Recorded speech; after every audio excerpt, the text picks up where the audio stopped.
Comercialização. Bom, agora todas aquelas curvas, aqueles quadros de áreas que nós demos um input no primeiro macrotema, negociação em quadro de áreas, né? Esses 3 quadros de áreas aqui, ó.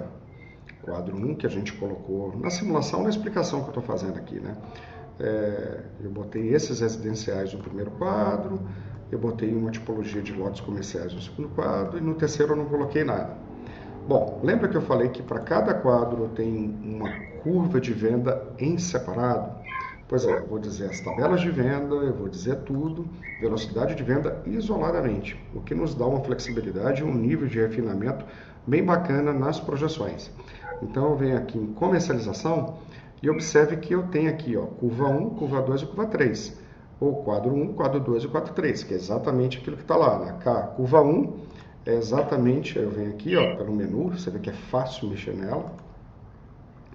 Curva 1 é correspondente a esse carinha daqui, é o primeiro quadro. Curva 2 para esse cara e a curva 3 para esse caboclo aqui. Vou voltar lá para a comercialização. Bom, primeira coisa, você vê que o VGV aqui, ó, ele já aparece o VGV da curva 1. VGV, quantidade de estoque disponível para venda e preço médio. Vamos conferir? 52.725.570 unidades. 52.725.570 unidades, o valor médio de 92.500. Exatamente isso. Aqui eu digo quando eu começo a vender. Normalmente no loteamento você começa a construir, abre as vias para você começar a vender depois. São raros os loteadores que eu conheço que o cara já começa a vender sem ter nada, sem ter feito nada. O mato está lá solto e o cara bota o tapume e já começa a vender. Então normalmente você começa a construir para no meio ali da obra, 30% da obra você abre as vendas, né? Então estou colocando aqui na simulação que eu começo no tempo 8, passo 10 meses vendendo. Aqui é a minha tabela de venda, onde eu digo percentual de entrada, ou seja, que eu recebo no ato, e se eu parcelo ou não esse percentual. Mais uma vez, eu tenho uma formatação condicional, observe que eu estou clicado sobre ela, e aqui na barra de fórmula ele aparece somente um número, ele não aparece o em uma vez, em uma parcela, né? Uma vez, né? Um X. Ele só aparece um mesmo, então você só vai botar, se parcelar em 3 vezes, 4 vezes, você vai botar um número. Bom, as mensais só começam depois do término das entradas, para não haver encavalamento. Então aqui eu digo a entrada, aqui ele já me dá a entrada por unidade e as parcelas. Aqui eu digo o percentual que eu vou utilizar de mensais, ele já me diz o percentual total, ele me diz aqui o valor sem juros das unidades, da parcela mensal de uma unidade. E ele me daria a opção também de jogar um percentual em semestrais, que a planilha calcula sozinha as semestrais. Ele calcula o tempo da tabela mensal, total, né, o tempo do projeto, e vai calculando o semestral ou anual, né? Ele também pode. Como também eu poderia botar repasse caso eu fizesse o financiamento bancário, tipo, não, eu vou botar 5% de mensais, 15% de entrada e o resto é financiado. E aí eu teria que dizer o quê? Quando eu recebo esse valor que está financiado, em quantas parcelas e se existe ou não uma atualização no valor do valor desse financiamento. Porque em alguns casos você tem um aumento do preço de venda quando você vai receber a unidade financiada. Então aqui eu posso dizer, eu vou cobrar 0,5% de atualização do valor quando eu receber esse financiamento. Pode também. Não é muito comum em lote, né? 99% das vezes que eu vejo quem é o agente financiador é o próprio loteador, então vamos trabalhar desse jeito. Mas a planilha aqui é daquela aceita tudo, né? Então dá para você fazer também. Bom, as mensais, eu tenho 4 possíveis tabelas mensais. Como assim, Cristiano? 4 tabelas mensais? Antigamente eu tinha só uma, mas aí o pessoal falava, mas o meu histórico de venda e os meus estudos de mercado sempre possibilitam uma tabela mensal híbrida. Eu tenho X% de pessoas que querem comprar em 12 meses, eu tenho X% de pessoas que querem comprar em 1 ano, ou em 18 meses, X%, a maioria em 120. Então, eu dou mais flexibilidade para o cara, sem problema. Então, a gente pode usar aqui, tipo, 25% de uma tabela A participação do uso das tabelas eu vou colocando aqui em cima. Vou botar aqui 25% de uma tabela de 144 meses, 25% de uma tabela de 100 meses, vou botar aqui 25% numa tabela de 36 meses. Você vê que está vermelho porque ele ainda não completou 100%. Agora ele fica verdinho, fica branco. E 25% na tabela de 56 meses. Então eu posso fazer aqui uma jogada híbrida, ou eu posso usar somente uma, que é o que eu vou fazer agora. Eu vou apagando a participação das outras tabelas, independente de ela estar ou não preenchida, ela não vai ficar válida. E eu vou botar 100% de apenas uma tabela. Aqui eu posso dividir a cobrança de uma taxa de juros do financiamento. Eu posso dizer que eu vou cobrar uma taxa até a entrega do loteamento diferente da taxa que será cobrada após a entrega do loteamento. Se você quiser, você tem essa flexibilidade. Se você não quiser, não, eu não vou cobrar uniformemente, eu vou trabalhar tanto antes da entrega quanto pós a entrega, é uma taxa de juros só. Então você repete aqui, está tudo certo. Aqui ele já calcula as taxas semestrais e anuais e por aí vai. Aqui ele já me dá o período aqui eu estou colocando, né, um período de financiamento de 144 parcelas, ele já me gera a parcela com juros. Maravilha. Aqui do lado eu tenho umas calculadoras para ajudar você, né, para ajudar você a brincar, a mexer. Então a primeira delas, ela consolida juros, né, tipo, vamos supor que eu quero trabalhar, que a 6766 permite você trabalhar 12% de juros ao ano. Quero botar 12% mais um INCC, vou botar aqui um histórico de INCC de 8%, vou botar 5% de INCC. E aí ele já me gera aqui a taxa mensal. E eu posso botar essa taxa aqui.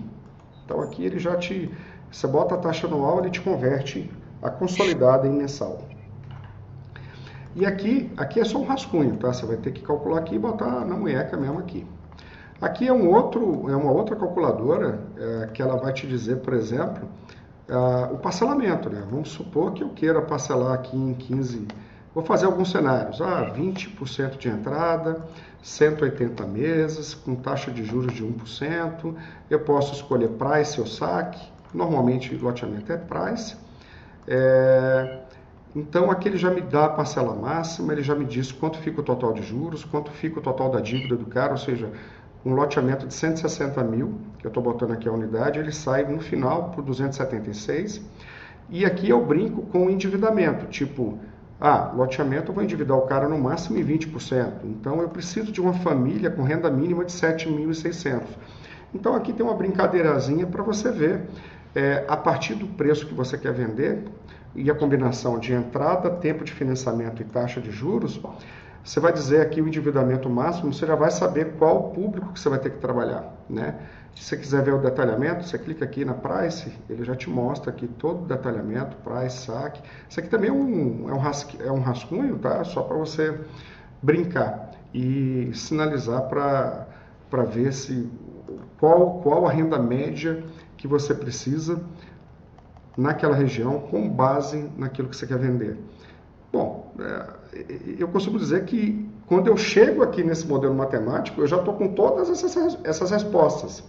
Né? Você que vai assistir o meu curso, você vai ver isso. Né? Enfim, eu não chego aqui para fazer esse cálculo antes de analisar tudo isso no mercado, mas nada impede também de eu fazer algumas simulações aqui posteriormente para ver se eu consigo gerar elasticidade no preço sem quebrar muito a capacidade máxima de compra do cara.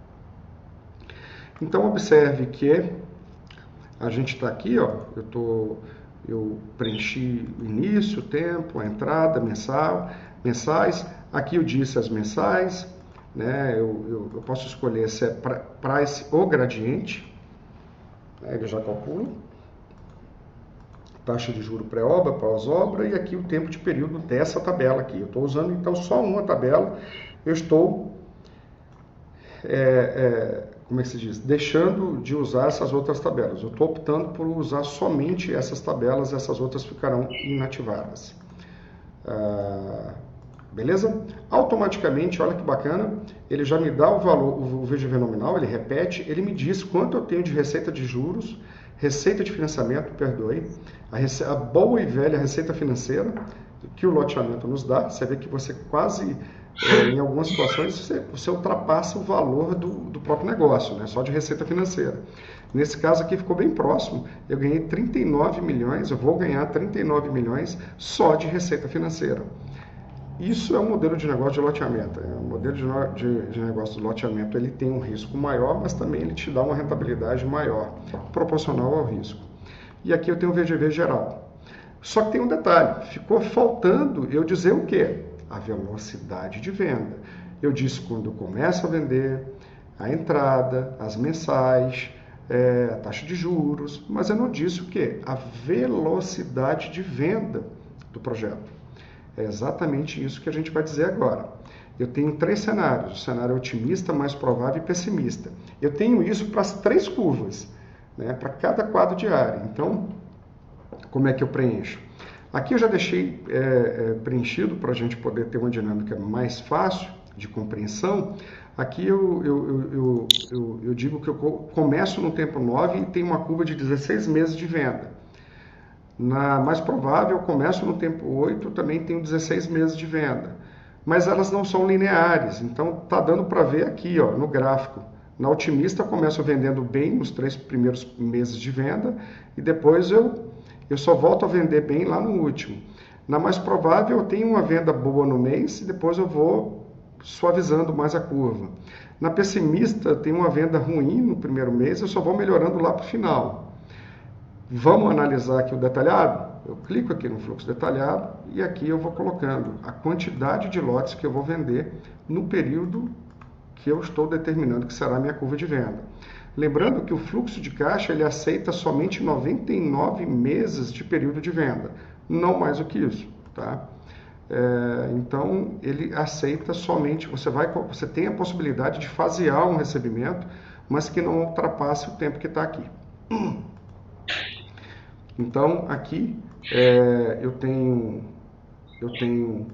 o fluxo da otimista, eu começo vendendo 300 unidades nos primeiros 3 meses de venda, né? O meu primeiro mês de venda ele acontece no mês 9, então aqui você vai ter a flexibilidade de dizer, você sempre vai ter que desenhar uma curva de venda, sempre. Eu tenho tanto a possibilidade de desenhar ela em valor percentual, tem gente que prefere trabalhar com percentual, eu venho aqui e escrevo o percentual, ele me dá a quantidade de lotes, eu não gosto muito porque ele me dá fragmentado, eu prefiro vir aqui ó, na casinha e trabalhar com preenchimento em unidades, eu particularmente prefiro porque eu não tenho quebra, ninguém vende 1 lote e meio, né? Você vende 2 lotes, 3 lotes, por aí vai, então aqui fica bem mais desenhado. Então você pode conferir cada curva, você vê que aqui no mais provável eu comecei vendendo no mês 8, mas a minha velocidade foi bem diferente de venda por mês em relação ao otimista. E isso vai pesar muito na projeção do fluxo de caixa, né? Porque loteamento, como você é o agente financiador, você precisa de pulmão financeiro para poder descomprimir a necessidade de capital de giro. Então é muito importante você ter um equilíbrio na venda para poder fazer frente ao projeto, para poder trabalhar com o projeto de uma forma bem sustentável. Bom, isso a gente vai discutir, esses detalhes a gente vai discutir lá nos cenários, nas simulações práticas que a gente vai trabalhar, acredito que na 3ª aula prática do curso, tá? Então essas simulações a gente vai deixar para discutir lá. Por hora eu quero só mostrar para vocês como preenche a planilha. Então aqui eu tenho o fluxo de venda acumulado, aqui embaixo eu tenho um fluxo de venda detalhado, né, mensal, se tivesse semestrais, anuais, o repasse estariam aqui. E isso se repetirá para as 3 curvas, né? Você vê que a curva, a segunda curva que a gente está utilizando, vamos conferir, aqui está 8.747.000, 16 unidades, média de 546 mil. Eu venho aqui em negociação do terreno, 4 diárias, eu vou na segunda curva, olha aqui, 8.747.000, o preço médio 546 mil, 16 unidades, exatamente como está lá, na segunda curva. Então isso é o que eu tenho de disponibilidade para vender, eu estou dizendo que começo também vendendo no tempo 8, fico 10 meses vendendo, 15% de entrada e 86% mensais, só que aqui eu também vou estar utilizando só uma tabela mensal. Aqui eu estou botando em 36 meses, então eu estou botando uma tabela de venda totalmente diferente para um produto que é diferente, que são os comerciais. E estou botando, consequentemente, também uma velocidade de venda. Ah, mas Cristiano, sou eu que determino a velocidade de venda? Não! Quem determina a velocidade de venda é a velocidade, o termômetro de absorção na região onde você vai trabalhar. E para isso eu vou mostrar para vocês lá nos 10 passos para você, 10 passos da viabilidade de mercado, que a intenção de compra espacializada no tempo é a principal variável que vai subsidiar você no input da velocidade de venda de cada tipologia de negócio. Você vai conseguir entender se a pessoa quer comprar e quando ela quer comprar. Isso vai permitir uma projeção defensável, uma projeção técnica defensável. E aí a gente coloca ela no mais provável, depois a gente fica brincando aqui no cenário otimista, pessimista, você vai abrir aqui também e vai colocar, por exemplo, as unidades, quando você vai começar a vender e quantos lotes você vende por mês, né, cada mês. Então, toda a viabilidade, quando você for na tua realidade, você vai ter que desenhar a tua curva de venda, sempre. A curva 3 é a mesma coisa, a gente não está utilizando ela. Nesse cenário que eu estou mostrando, eu tenho um fluxo consolidado, onde ele me mostra a curva 1, curva 2, curva 3. Se eu tivesse securitizado, ele me mostraria as curvas securitizadas, mas que não é o caso agora, a gente vai explicar lá na frente. Bom, terminamos o tema comercialização. A gente parcelou o solo, indicou o que seria vendido, viu o custo de infraestrutura, gerou os faseamentos de obra, viu como vende aquele quadro que está lá, ou seja, os quadros de lote, tempo de venda, velocidade e tabela de venda. Vamos agora para o outro tema.